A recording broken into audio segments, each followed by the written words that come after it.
What? Hello? Is there anybody? Hi.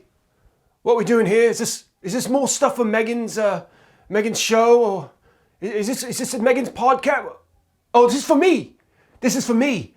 Oh, great. Hey, good. Just let me know when to start, and I will. Yes. Oh, hello. I'm Harry. Prince Harry.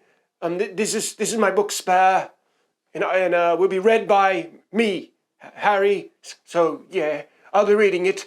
I want to give my acknowledgements. Thanks to Bangers and Mash and Fish and Chips and all my mates and my squadrons, of course. And to all the girls and all the bartenders who served me, and what else? Yes, and no thanks at all to all you paps, you bloody bastards. And what else? Is that how you start a book? Okay, yes. It was a very cold day, and I had flown back home to meet with Pa and Willie, and I was back home, and it didn't feel quite right.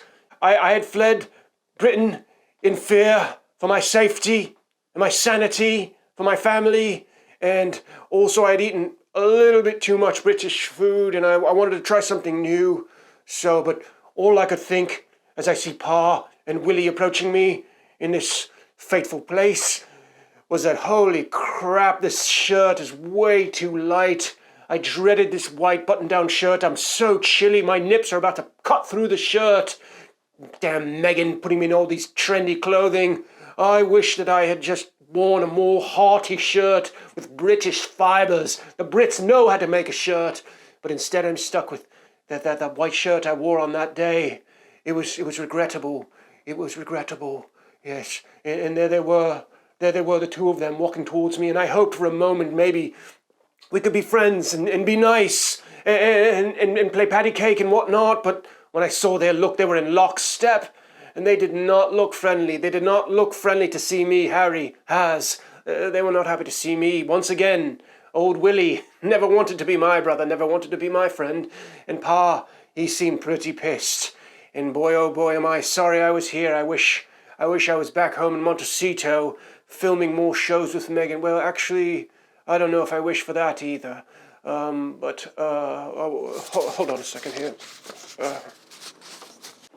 I looked at Willie, and I had to laugh to myself that he was getting more bald than me. He was more bald than me in the battle of the baldness. He was winning that one. He won most of the battles. But this is one that I could take a little joy in. But I never wished anything bad. And I'm just going to say, everything I say in my book, everything I expose in my book, it's not meant to be hurtful. It's not meant to be hurtful. I'm just speaking the truth. Yes, so, when you speak the truth, if it hurts someone, that's not, you're not guilty of anything there. So, yeah. I had developed a very high mental wall. It was high. It was brick wall. Red brick like the red of my beard and hair and eyebrows. And I needed to get that wall down, and I thought the best way I could do it was to go back to Britain and talk to Willie and Pa and see if maybe they'd let me have my security back, because it's scary out there. You have no idea what it's like to be a prince out there in the world without your bodyguards. It's actually quite dangerous. My memory is very patchwork.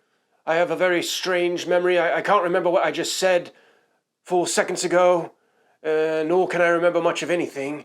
I can't remember anything other than rooms. I can remember rooms. I can tell you every sconce, every vase, every mug, every carpet, every couch, every tiny little doorknob, every single throw pillow, every toothbrush holder, every little doily, every single thing from a room. I'm a Frankenstein of memory when it comes to rooms.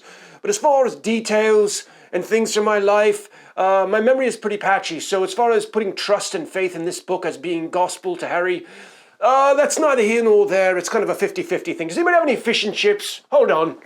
So it's brainyquote.com. Who the fuck is Faulkner? Am I?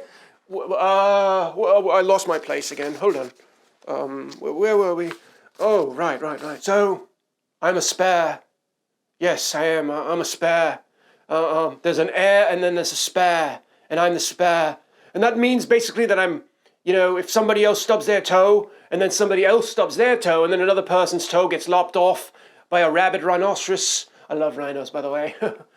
Big ups to Africa. But if somebody else falls down, 3 or 4, 5, 6, 7, 8 people, then possibly your buddy will get in there, and then maybe something will happen and I could get in there. But in the meantime, the media is just going to rip me to bits and shreds every day of my life. You think that's fair? I remember a few things from my life, 1 or 2 details, but we're going to have a 20-hour long read book, even though my memory is quite faulty. I do remember one thing. Pa used to do headstands because he had a bad neck. Probably from all the headbanging, I'm assuming. He had a bad neck. Oh, from polo, right, memory. Oh, yes. Pa used to do headstands. The doctor said it was the only thing to cure his pain and his problems. And he would be in there in his boxer shorts, head standing up, and you'd be going into the door to say goodnight. And he would say, no, please don't open the door, don't open the door. And you'd open the door, and he'd be standing there, and his butt would be right in your face. We'd do a headstand, and it's one of my more fond memories of Pa. And then he would sometimes fall over because he was leaning on the door. Oh boy, what a wild childhood. Yeah, we had all these beautiful places that we could go to, special places. And, sometimes the water was brown, but we had to let them know that that was the most beautiful, delicious water in the world. And if you drank brown water from the Royals, then you've drank good water. Came straight from the mountain top, through some brown stuff, but then ultimately it was delicious. Willie, my beloved brother, who I always wanted to be mates with and who never really wanted to be my mate that much. Pretty sad, actually. He was the heir and I was the spare. He had a bigger bed, a better view, and if he lost a kidney, they would call on me to give it to him. And I would have done it for him, if he would have just given me a high five one bloody time. Just been my mate. But he really didn't look my way much. I'm going to get into that later. I'm afraid of the dark. I was always very scared of the dark, Well, we're going to leave it there for today. Thanks for tuning in to the Spare Parodies, Part 1. I am your loving Prince Harry, and we'll be back with much more, assuming you enjoy this. If you don't, then I don't know. I need a break. I need a breather. Does anybody have any vodka Red Bull? No, come on, hey. I wouldn't go there. We're not going to do that. Is there any Paps in here? Has anybody swept this room for Paps? There's a Pap over there! Oh no, it's not. It's just one of the lights. How much more do we have? 20 more hours of this? Okay. Boy, oh boy. Is Megan mad at me? She's not, right? Oh, good. Thank God. What a tease it was, looking at the burgundy pink, the things that grew up here.